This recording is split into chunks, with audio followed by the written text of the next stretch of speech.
Everyone, Tassif here with another live stream, and let's see who's here.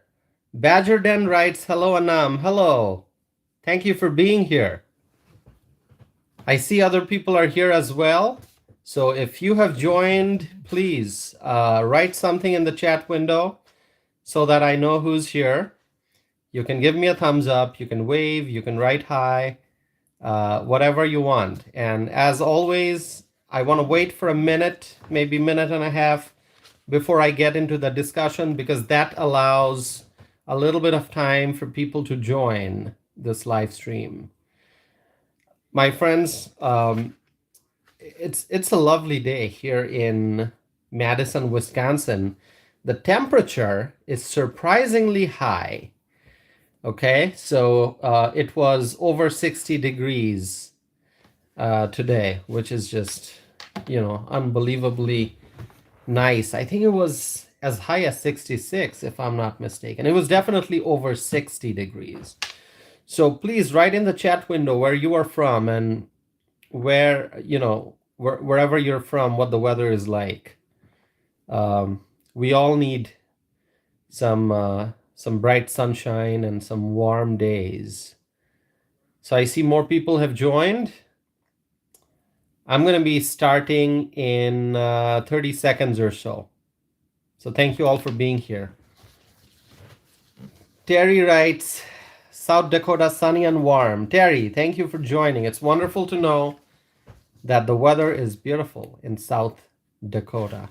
South Dakota is an amazing state. We can all agree, with a great governor, Kristi Noem. All right, my friends, we are past 2 minutes. I see some people have joined, so I'm going to get started here. I went to San Diego in 2007. It was a short trip, and what I can tell you from my very short, very brief visit to San Diego is that it's a beautiful city. I didn't get a lot of chance to explore different places in San Diego, but whatever I saw, I can say it's a beautiful city. There's a lot of scenic beauty. Now, sadly, San Diego is now being destroyed by illegal immigration. Very unfortunate. Reportedly, Border Patrol, all right, listen to this. Reportedly, the Border Patrol has released more than 1,500 migrants to a bus stop. I mean, a mass release of migrants happened in a span of 3 days in San Diego. And as a result of that, the city has been flooded with illegal immigrants. A beautiful city, now flooded with illegal immigrants. Imagine that. And this is the result of Biden's border crisis, okay? If someone asks you, why is this happening? Just say, this is because of Biden's border crisis. In a span of 3 days, 1,500 migrants released in San Diego, approximate number. And reportedly, these migrants who were dropped off in San Diego came from various parts of the world. And now these migrants are in San Diego. And how will a city like San Diego deal with this crisis? How is San Diego going to deal with this crisis? 1,500 migrants in San Diego, not knowing where to go next. These folks don't know where to go next. Okay? Well, first of all, they shouldn't be in the United States illegally. It was a poor decision on their end to decide to cross into the United States illegally. All right? Just, simple concept. Don't break a country's immigration laws. But that's what these migrants have done. And they are here. And I blame the Biden administration for keeping the border open. I have been saying that for a very long time. If the Biden administration would have secured the border, then this crisis wouldn't be taking place. But the reason why so many migrants have crossed into the United States is because the Biden administration decided to keep the border open. Now, these migrants, 1,500 migrants in San Diego, they don't know where to go next. And that's why I keep saying that the border crisis is causing permanent damage to our country. Our cities and towns and villages are being destroyed because of illegal immigration. When you have 1,500 illegal immigrants, individuals, illegal immigrants, clueless, they don't know where to go next. What do you think the situation in San Diego is going to be like? What kind of situation is San Diego facing? With 1,500 migrants released, mass release, in a matter of 3 days, and these folks don't know where to go. I mean, the scene in San Diego, I bet, is chaotic. It's already chaotic. There's chaos. When you have migrants on the streets and they don't know where to go, the scene is chaotic. Let me look at the chat window here quick. Yeah, Terry writes, the city had migrant shelter shut down over running out of money. Terry, that's exactly what I'm going to talk about next. You already mentioned that in the chat window. That's what I'm going to talk about now. Remember that San Diego had a migrant welcome center. I mean, think about it. A welcome center for the migrants, okay? Funded by none other than the taxpayers. Funded by American taxpayers. Imagine this. I mean, what's the state of the union? What kind of a crisis our country is going through that San Diego had a migrant welcome center, and that project ran out of money and closed, shut down. And now San Diego is facing this chaos. First of all, a taxpayer-funded migrant welcome center does not sound good. Why should taxpayers, why should hardworking American taxpayers fund a migrant welcome center? I mean, why a welcome center? I mean, who are we welcoming? Border crossers, people who walked into the United States illegally. A center for welcoming them? How about a center for welcoming people in need, Americans in need? How about a center for welcoming American citizens who are at risk of homelessness? Welcome them and give them the help that they need. How about welcoming, children and guardians of, children and their guardians, people from families who are in need. We know that there are many American families with children who are suffering because of food insecurity. They don't get good food to eat. They don't have warm clothes. They don't have money to pay for heat. How about a welcome center to help American families? But no. In San Diego, there was a migrant welcome center funded by American taxpayers. Having a welcome center for the migrants sends a wrong message. Why should illegal immigrants get a welcome message?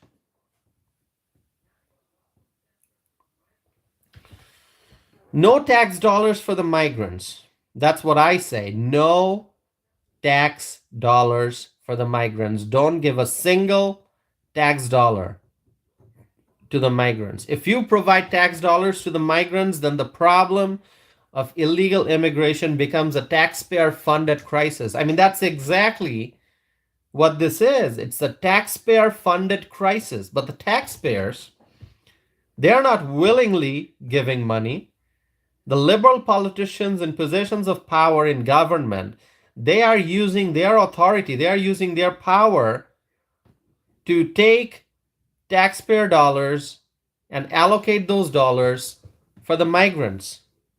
I mean, when I say this is the taxpayer funded crisis, let me tell you, the taxpayers are not happy about this. They are not willingly giving money to the migrants. The liberal politicians are taking money away from taxpayers and allocating those funds to provide housing, food, medical services, and many other kinds of services for the migrants. It's a taxpayer fund. It's a liberal politician driven taxpayer funded crisis. That's exactly what this is. San Diego, a beautiful place, is now facing this migrant surge. Let me look at the chat window. Let me pause for a second here. Maya Sisters writes, this is a real mess. It is a real mess. This is one of the worst crises that our country has faced. I mean, this is unbelievable. Now, here's another piece of information. Some of you may already know this. If you don't know this already, then, I'm happy to provide more info. Let me tell you what's going on. Donald Trump is going to make a trip to the U.S.-Mexico border this week. This is happening this week on Thursday. Donald Trump is going to make a trip to the U.S.-Mexico border. Reportedly, he is going to be traveling to Eagle Pass, Texas. Eagle Pass, Texas, okay? Eagle Pass, a community that has seen tremendous challenges because of the influx of migrants. Now, in Eagle Pass, Donald Trump is expected to deliver some remarks, and that's what I'm looking forward to. I am looking forward to Donald Trump's remarks when he visits Eagle Pass, Texas this week. We should all pay attention, on Thursday when Donald Trump makes that trip. All right. And here's the interesting thing, and I'll let you comment on it, but let me give you the information here. Donald Trump is expected to visit Eagle Pass, Texas, and deliver some remarks. What's interesting is that Joe Biden is also expected to travel to the border the same day, Thursday, when Donald Trump is expected to visit the U.S.-Mexico border. That same day, Joe Biden is expected to travel to the border. But Biden is expected to travel to Brownsville, Texas. Donald Trump's going to Eagle Pass, Texas. Biden is expected to travel to Brownsville, Texas. And honestly, friends, if you ask me, all right? Okay, let's say some of you have this question in your mind and you ask me, Tausif, why is Joe Biden going to the border? You may ask that question. It's a fair question. I'm sure some of you want to ask that question. Like, Tausif, please tell us. You just said that Biden is expected to travel to the border. He's expected to travel to Brownsville, Texas. But why exactly is Joe Biden going to the U.S.-Mexico border? My friends, let me tell you, and I'll be honest with you. I'm always honest with you. I present to you the facts. And I present to you my thoughts, my analysis, my observation. And you have a right to ask me question. In fact, I encourage you to ask me question. So if you ask me, Tausif, please tell us, why is Joe Biden going to the southern border? My friends, let me be honest with you, as I always am. I have no idea. I have no idea why Joe Biden is traveling to the southern border. I have no clue. All right? If you ask me to guess, I don't know why. I don't have the answer. His administration The Biden administration caused this border crisis.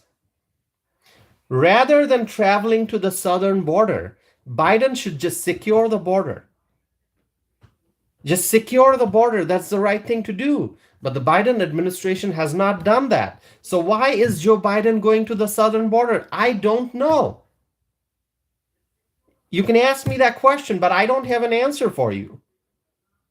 Why would Joe Biden go to the southern border when his administration caused this border crisis? It doesn't make any sense, right? Now, I know why Trump may be going, because when Trump was in office, he worked very hard to secure the southern border. He faced many roadblocks, many challenges, many obstacles, lawsuits, but he tried his best to secure the southern border. And so when I heard that Trump is going to the US-Mexico border, he's going to Eagle Pass, Texas, where he's going to be delivering some remarks, that makes sense. I think Trump's going to go there and he's going to highlight the problems, the crisis that our country is facing. He may talk about what he did during his term in office to secure the southern border and how the Democrats tried to stop him, but he still tried his best to secure the southern border. And he almost had things under control. And then Joe Biden came to power and everything just went out of control. So Donald Trump, I think he's going to go to the border. He's going to meet folks. He's going to analyze the situation on the ground. He'll talk to Border Patrol agents, I'm guessing.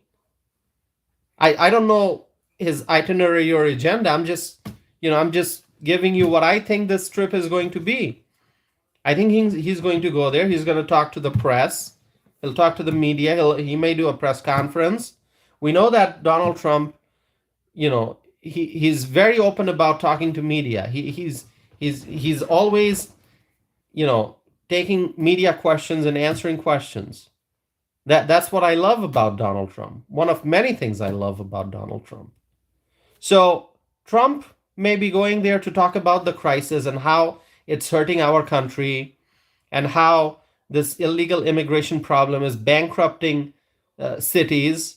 He may talk about his vision, what he's going to do to secure the border if he's elected to the White House. So Trump has reasons to go to the US-Mexico border. But I don't know why Joe Biden is going. And on the same day, I mean, can this be a coincidence? I don't know. I'll let you answer that. Can this be a coincidence that Joe Biden decided to go to the border the same day that Trump's going to the border? My friends, I cannot wait to see Donald Trump back in the Oval Office.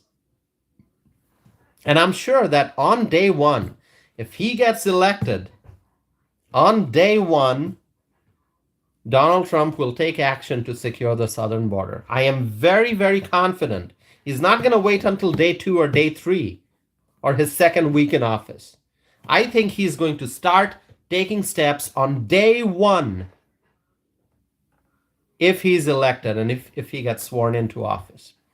He'll take actions on day 1 to secure the southern border. Cities are being crushed under the burden of illegal immigration. And cities with poor leadership are suffering the most. Cities with poor leadership, cities with liberal leaders are suffering the most. Let me look at the chat window here, my friends. I see lots of comments. I may be missing a few comments. If I don't get to address all the comments, I'm sorry for that.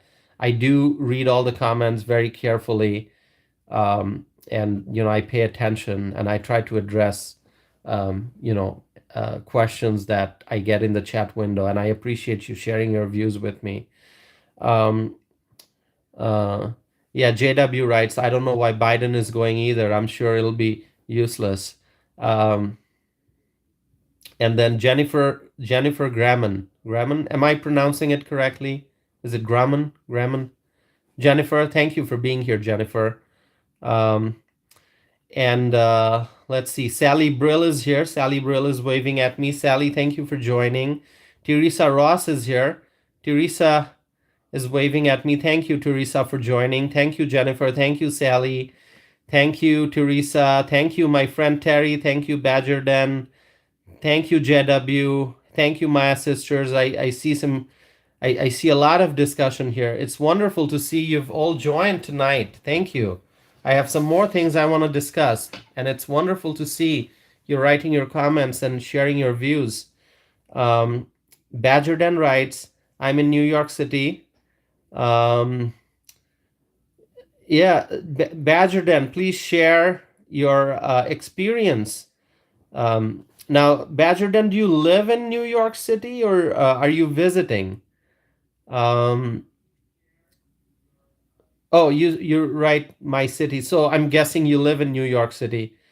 Well, we would want to hear from you about what you're seeing in New York City, what's going on. Anytime you have thoughts you want to share, please do so. And any of you, if you want to email me afterwards, you can always do that. My email address is tosif@tosifanam.net. Once again, it's tosif@tosifanam.net.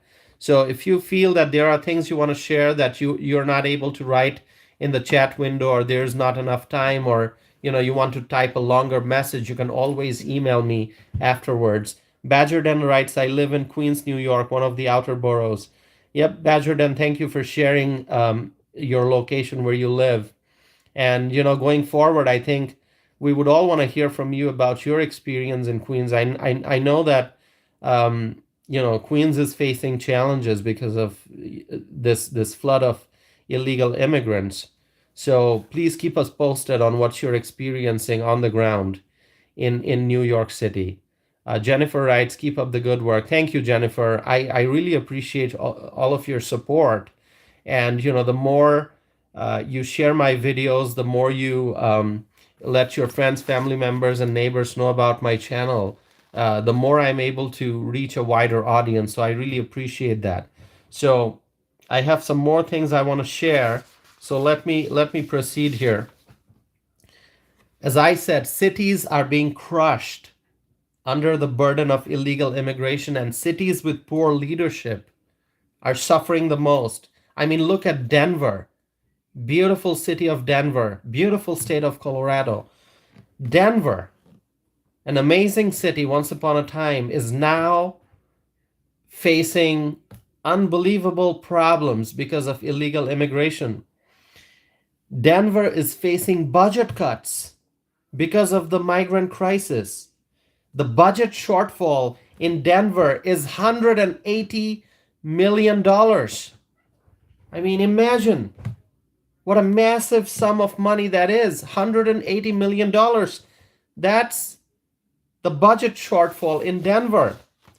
Just imagine what a city can do with $180 million. The city can help the homeless, can help the seniors, can help the children living in poverty. There are many veterans who are either homeless or at risk of homelessness. Those veterans can get help. There are so many people who need help, and $180 million is a lot of money. But now, that's the figure of budget shortfall. The budget shortfall in Denver is $180 million. Massive shortfall. Why? Because of the influx of illegal immigrants in Denver. And all these liberal mayors, all these liberal mayors. Let me just look at the chat window here, real quick. I see a comment I think that I want to address.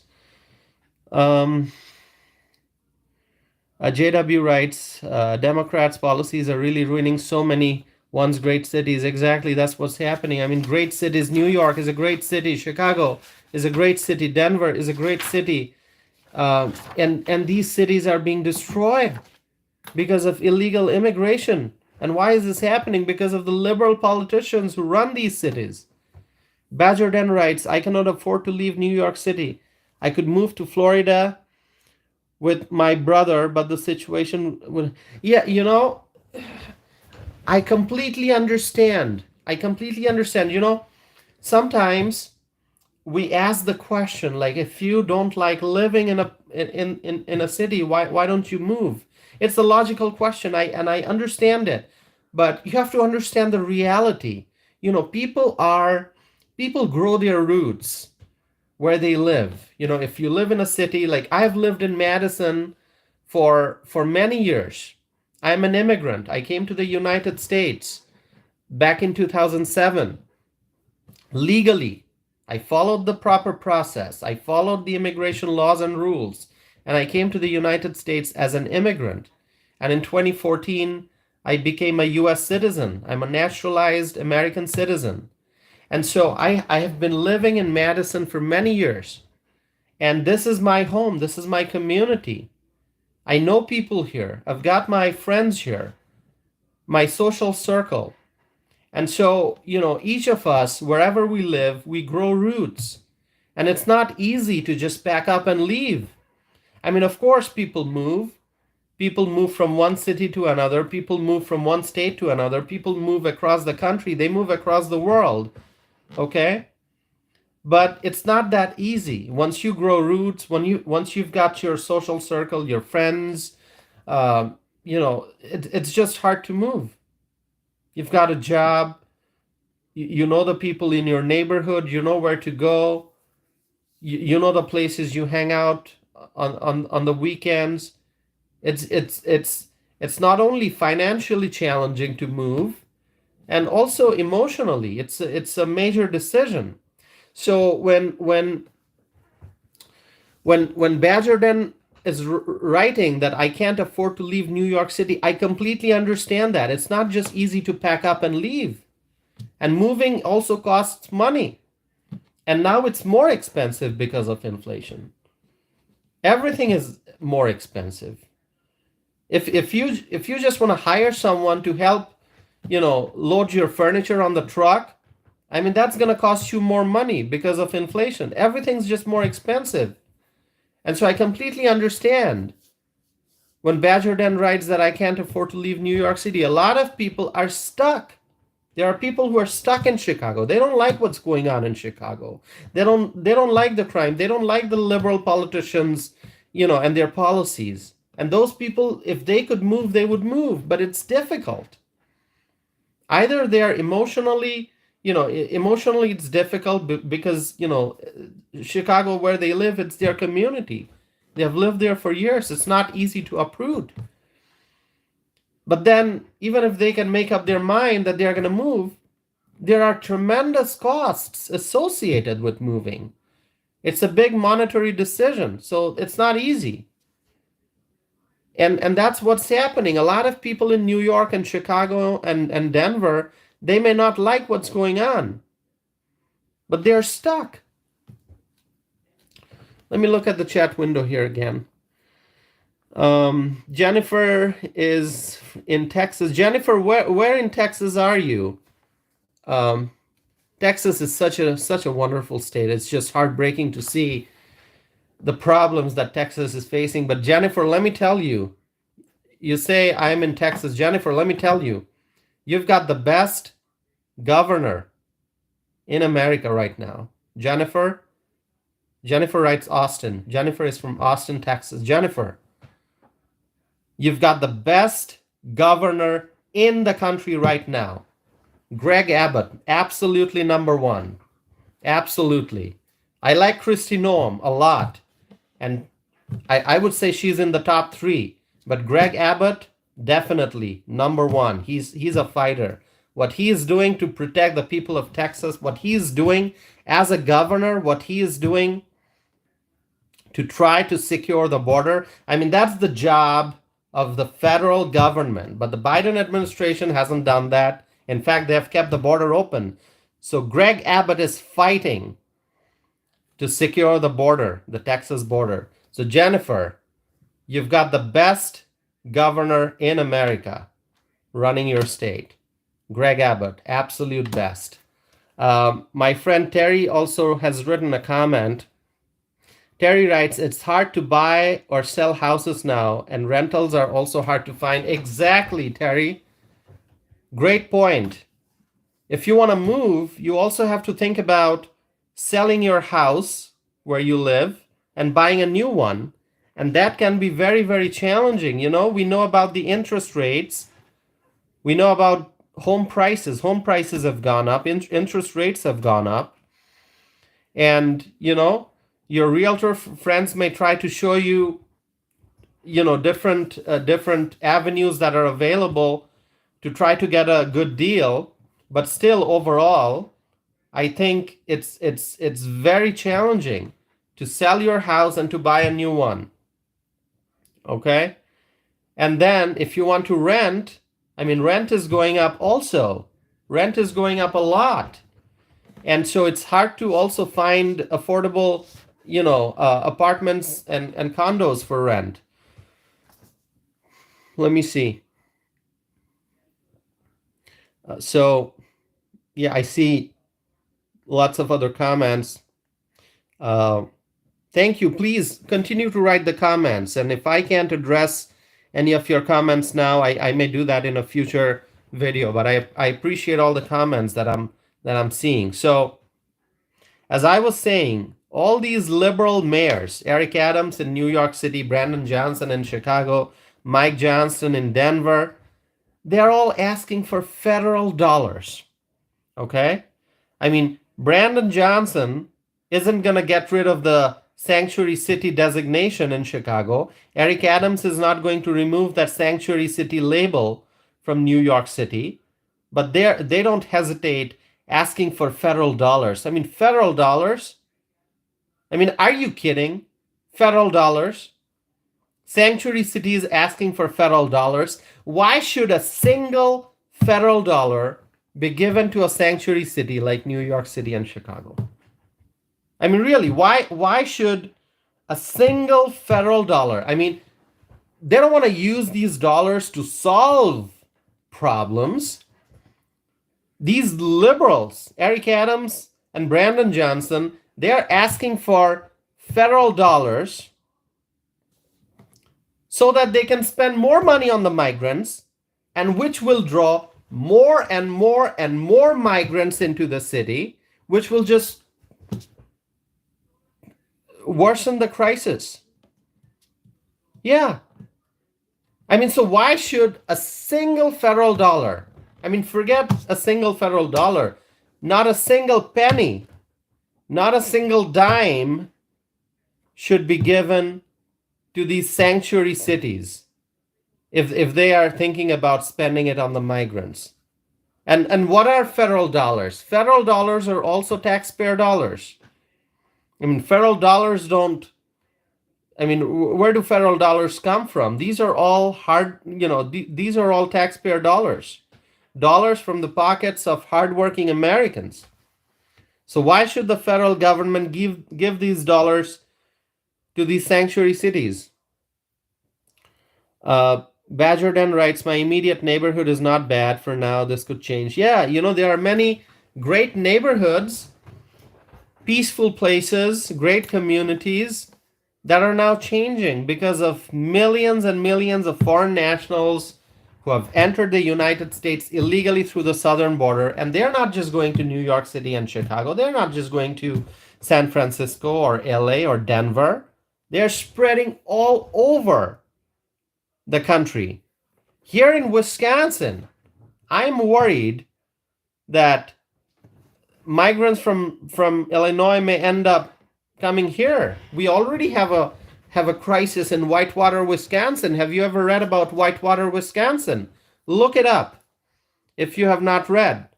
Whitewater is facing a crisis in Wisconsin. Now, Whitewater is a community in southern Wisconsin. It's not far from the Wisconsin-Illinois border, and that may be the reason. That may be the reason that illegal immigrants from Illinois, maybe they're just, making their way up north and coming to Wisconsin and finding places like Whitewater. So, my friends, JW writes, I had not heard about Whitewater. Look up Whitewater, JW. Write, go on the internet, go on a search engine and write Whitewater, Wisconsin migrant crisis. Okay, I'm gonna do that right now actually as I speak. I just want to see what search results pop up. I'm gonna do that on Google. Let's see. All right, my computer is acting slow. Just this is how much you can trust technology. Right when you need it, it just starts running slow. Anyway, I'm gonna try doing it on my phone here. But the question really is, why should a single federal dollar be given to these sanctuary cities? Whitewater, Wisconsin, migrant crisis. All right, so go on Google or whatever search engine you want to use and type Whitewater, Wisconsin migrant crisis. You'll see some results here, and I'll let you read, okay? I'll let you read what's going on.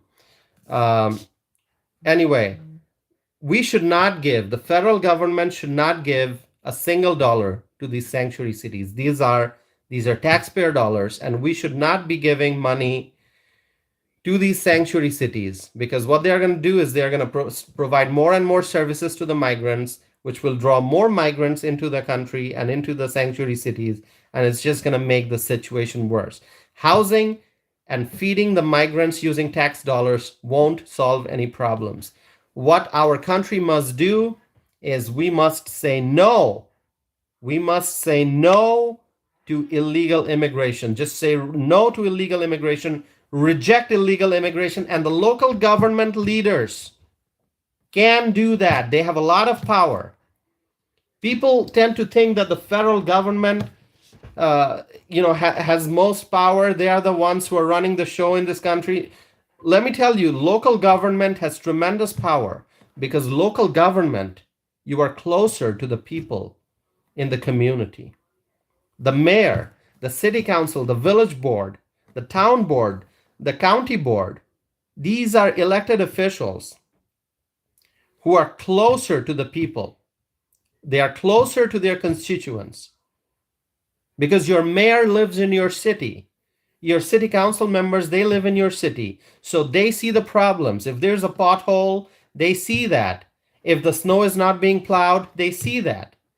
These are the people who go to the same grocery stores that you go to. They get gas from the same stations that you get gas from. These are the people living in your community. So local elected officials have tremendous power. And if they unite and they say no to illegal immigration, that can be very powerful. And I keep using the example of El Paso County Board of Commissioners in Colorado. When the news broke that migrants were making their way into El Paso County in Colorado. By the way, this is not El Paso, Texas I'm talking about. I'm talking about El Paso County in Colorado. When the news broke that migrants, most likely from Denver, were making their way into El Paso County in Colorado, the County Board of Commissioners, they had a press conference and they said that El Paso County will never be a sanctuary for illegal immigrants. They made that declaration. And the County Board of Commissioners also asked the local nonprofits to not help the migrants. Because if the nonprofits help the migrants, then they will basically be adding fuel to the crisis, and they'll be bringing the crisis into El Paso County. So if you provide services to the migrants, more migrants will show up. Then Denver's problems will become El Paso County's problems. Okay? And so that's the kind of leadership that's needed. City council members, village board members, county board members, town board members, they have to reject. They have to be strong, and they have to publicly say that no, our city, our village, our town, our country will not be a sanctuary for illegal immigrants, because every community has Americans who need help. Every community, no matter if it's a wealthy, affluent community or if it's a community that's low income, every community has challenges. Some communities have more challenges than others. In every community, there are people who need help. People with health problems, people with financial problems, people with, various issues. And so American tax dollars should be spent on helping American citizens who need help. Americans helping Americans. Now, we do welcome immigrants. We are a nation of immigrants. I am an immigrant. I am a naturalized US citizen now. And I have highlighted many times, you'll find many videos on my YouTube channel in which I highlighted that the United States welcomes immigrants. Now, some of my viewers have already heard me say this, but there are a lot of new people who have joined this live stream. So I'm going to say it again. The United States welcome immigrants who follow the immigration laws and rules and who enter the country legally. And I've said this before, that approximately 1 million people get their permanent residency to live and work in the United States every year. And hundreds of thousands of people become naturalized US citizens every year. So if a liberal comes and says the US is anti-immigrant, no. We welcome legal immigrants. We welcome them into our country. Those who follow the law, those who respect our nation's immigration laws, those who follow the rules, those who come here and work hard and pay taxes, and they want to build a better life. They want to be productive individuals in the communities in which they live, and they want to contribute to the growth and success of our nation. Those are the individuals we welcome, legal immigrants. But what's happening at the southern border, that's an entirely different issue. It's illegal immigration, and we must reject illegal immigration. And these liberal politicians in Chicago and New York, they are the ones responsible for the budget problems that their cities are facing. Why did Denver spend so much money on the migrants? Why is Chicago continuing to spend so much money on the migrants? Why is New York City spending so much money on the migrants? Why did Governor Kathy Hochul of New York propose a $2.4 million sum for the migrants? 2.4 billion. Did I say million? If I said million, that's wrong. 2.4 billion with a B. Kathy Hochul, and I've talked about this in one of the videos, Kathy Hochul proposed a $2.4 billion sum for the migrants. More and more money being spent on the migrants while Americans continue to suffer. I just saw a friend on social media. I've got many friends on social media. I saw a friend who wrote about inflation, who wrote about the difficulty in budgeting. We all have our budgets. We know how much we earn. We know what our expenses are. And then we have to keep some money for rainy day, right? For bad times, if there's an emergency, if there's a crisis, hospitalization, or your car breaks down or something happens. We always have to keep rainy day funds. And people's rainy day funds are being used up because inflation continues to be a rainy day every single day. And so people are suffering. And, we're getting to the point that people are talking about it. People usually don't talk about their expenses, right? They don't. I may, in my day-to-day life, maybe I go to the car dealership and they say, oh, you know what? You're going to need a repair. It's going to cost you $1,500. Now, all right, that's life. Unexpected things happen. And I may just absorb it and just go on with my life. But as people have been suffering because of inflation for years now, since Biden came to office, He's been in office 3+ years now.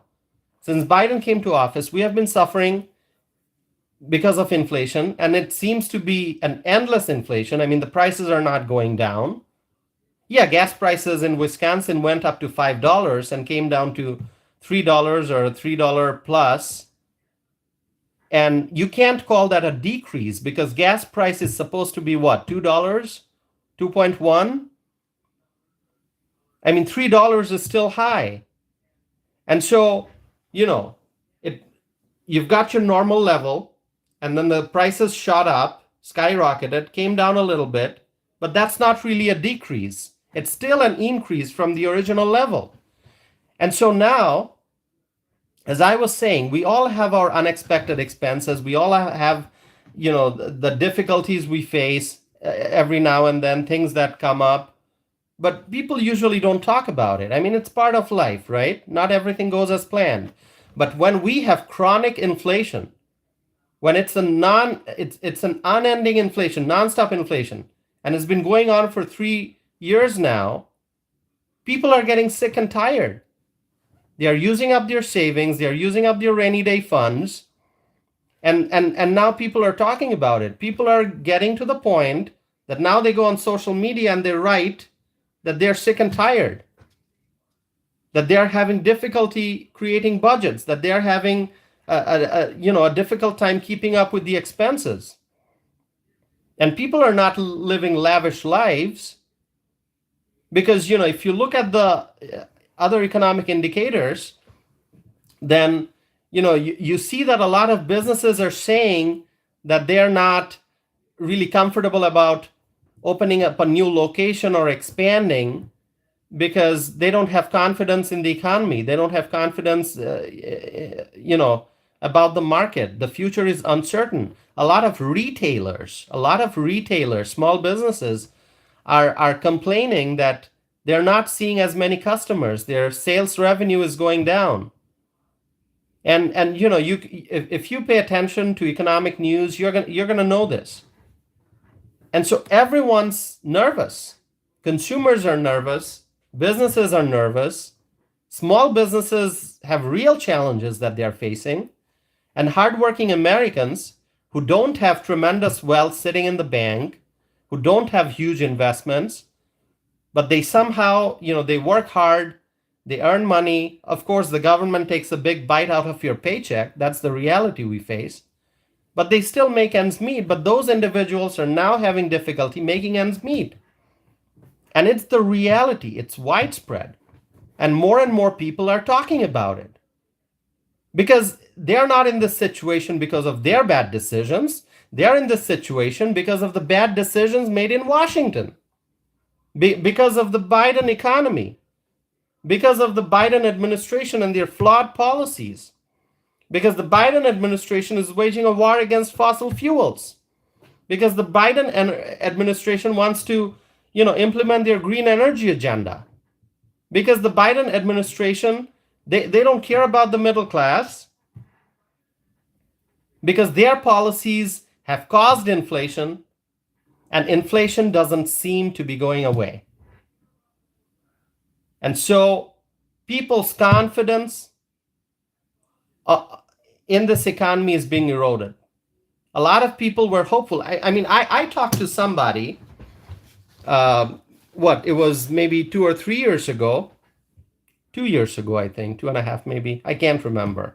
But when people started talking about inflation and prices kept going up, it was around that time. I was talking to somebody who studied, finance and is in a financial profession, does financial advising.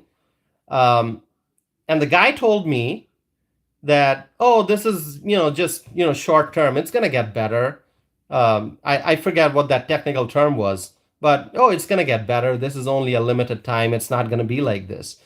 More than 2 years have gone by. Nothing's getting better. Okay.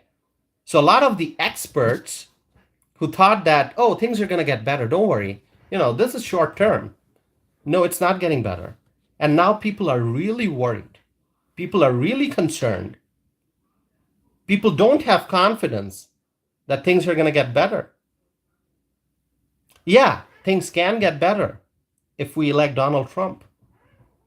I have confidence that Donald Trump will be able to turn this economy around. He'll be able to direct our economy in the right direction.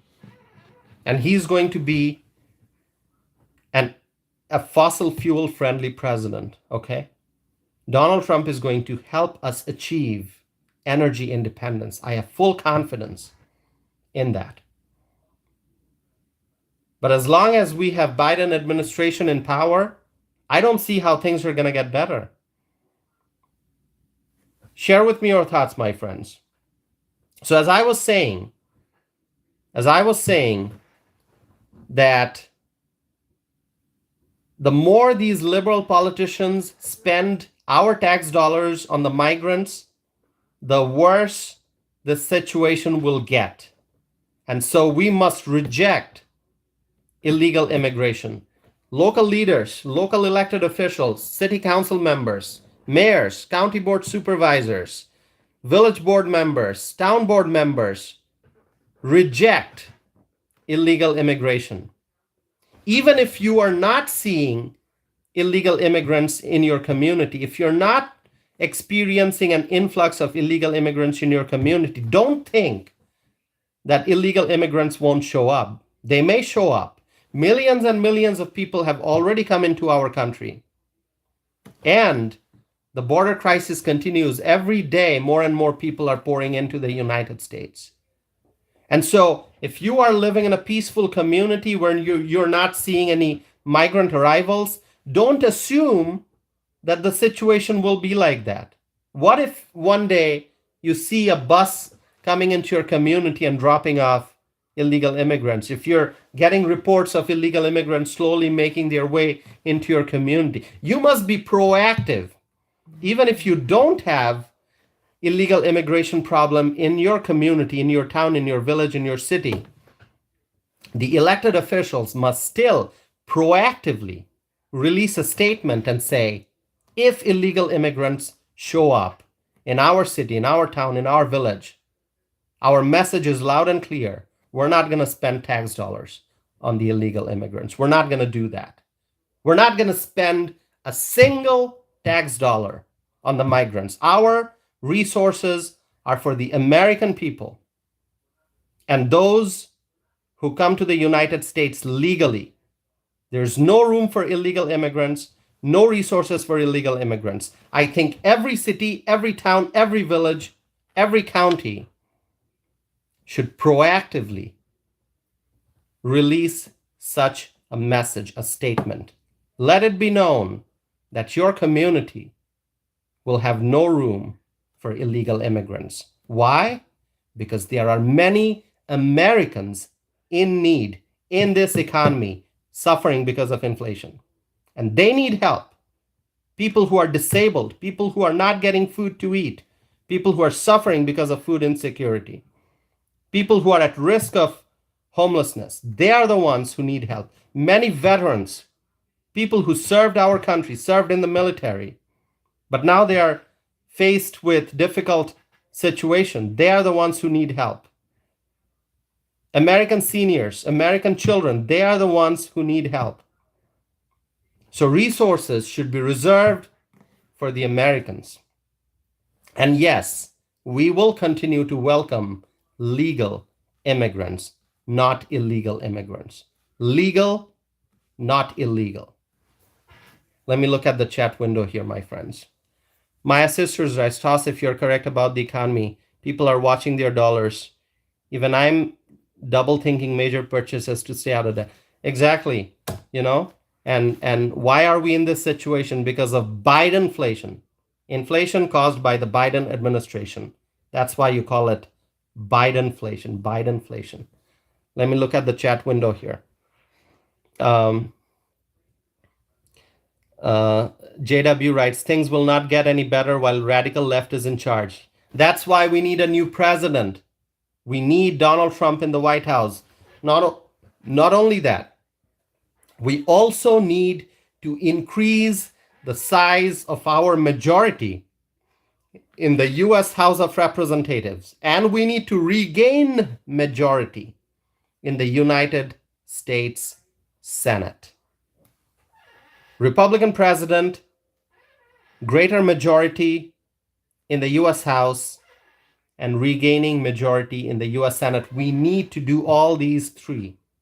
We need to accomplish these three so that starting January 2025, our country can be redirected in the right direction so that Donald Trump can direct our country, take our country on a path to peace and prosperity. JW writes, yes, we need the Senate. Yes, we need the Senate. And pay attention to a few races I'm going to mention. West Virginia, Jim Justice is running. Governor Jim Justice is running for U.S. Senate. We may be able to pick up that seat. West Virginia, pay attention to that. Larry Hogan in Maryland. Now, Larry Hogan is not a Trump ally, okay? So, he's not a Trump ally. In fact, he has many differences with Donald Trump. But let's not forget, Larry Hogan, being a Republican, he served in Maryland, which is a blue state. So he was the Republican governor in a blue state.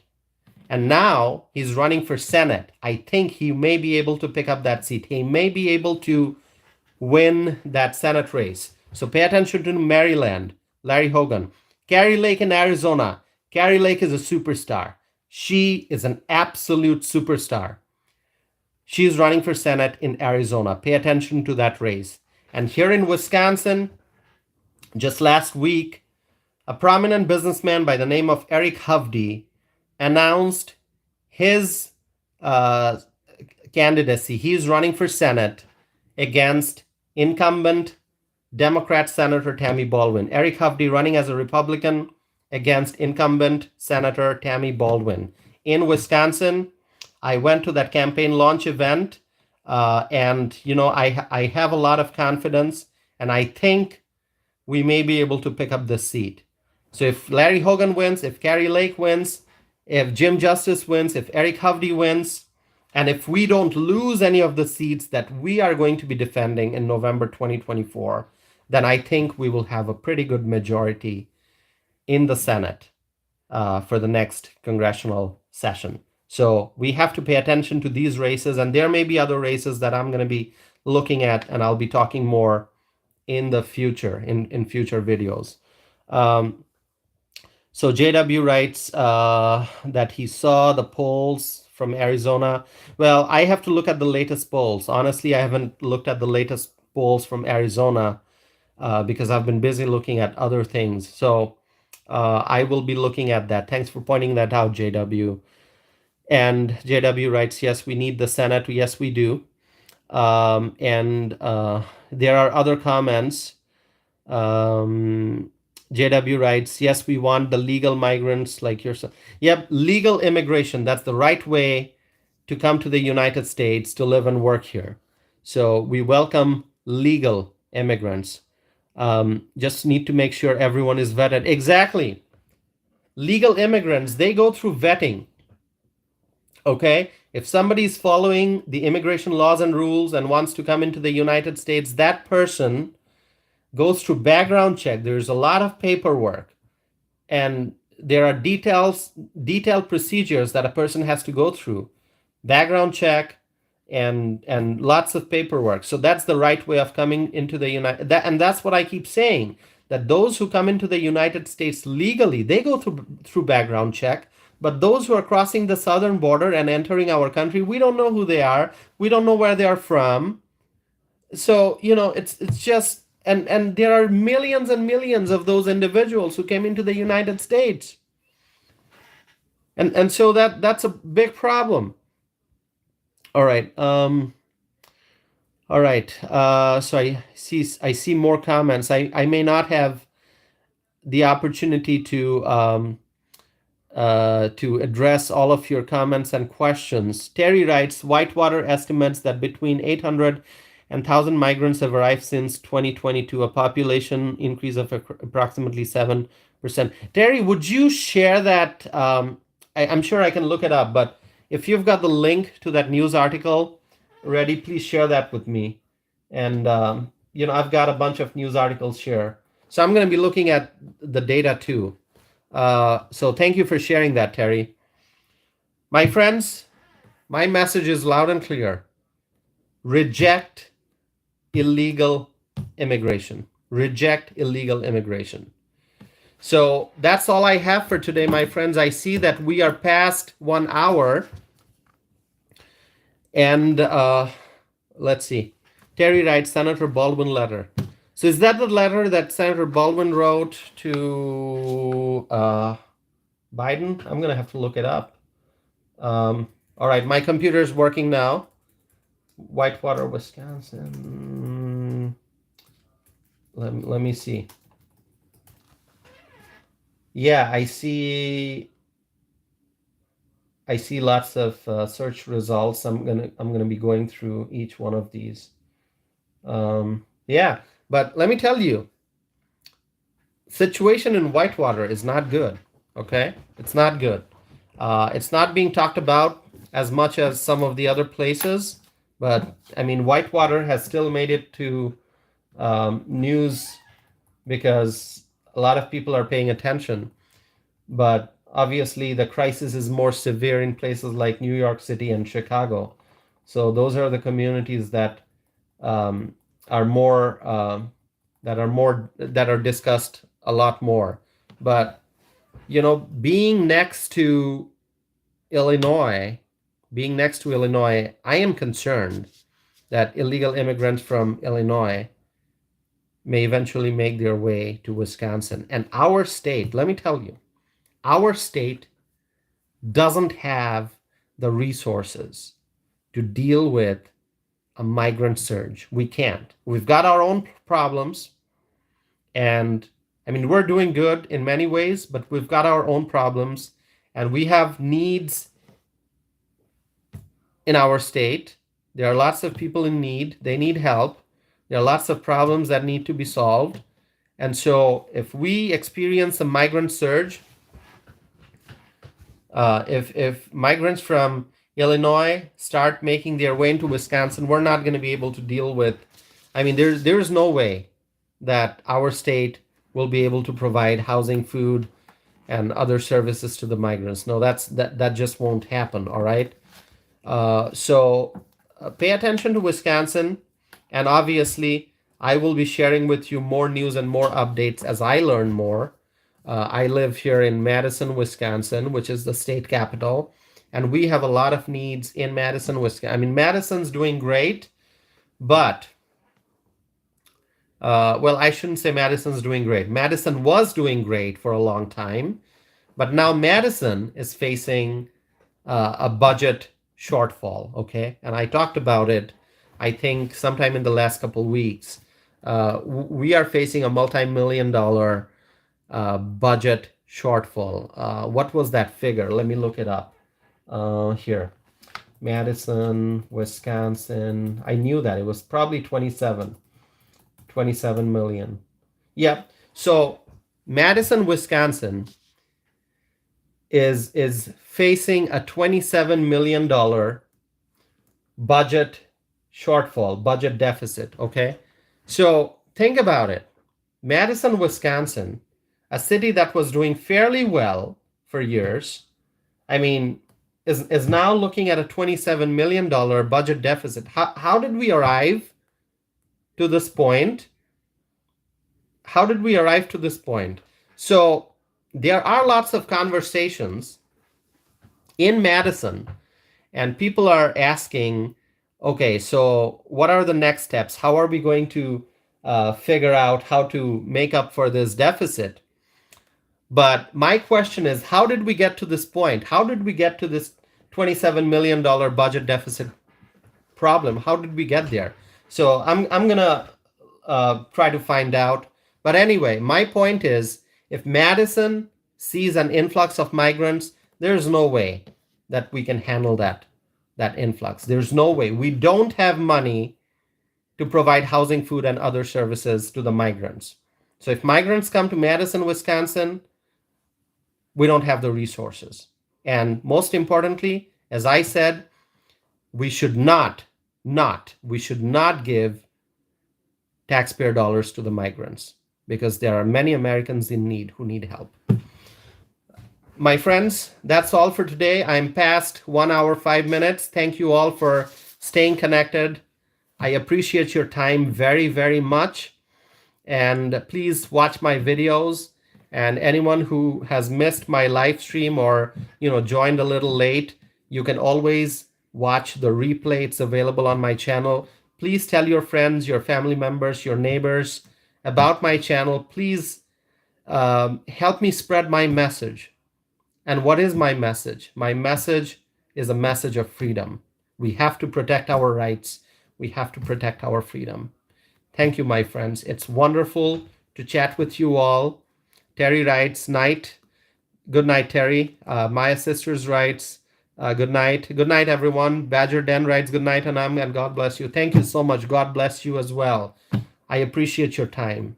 Thank you so much for spending more than an hour with me tonight for this live stream. Thank you. I'll be back again with more videos, more live streams. So please stay connected, and please visit my website, tausifanam.net, and you can also email me. My email address, once again, is tausif@tausifanam.net.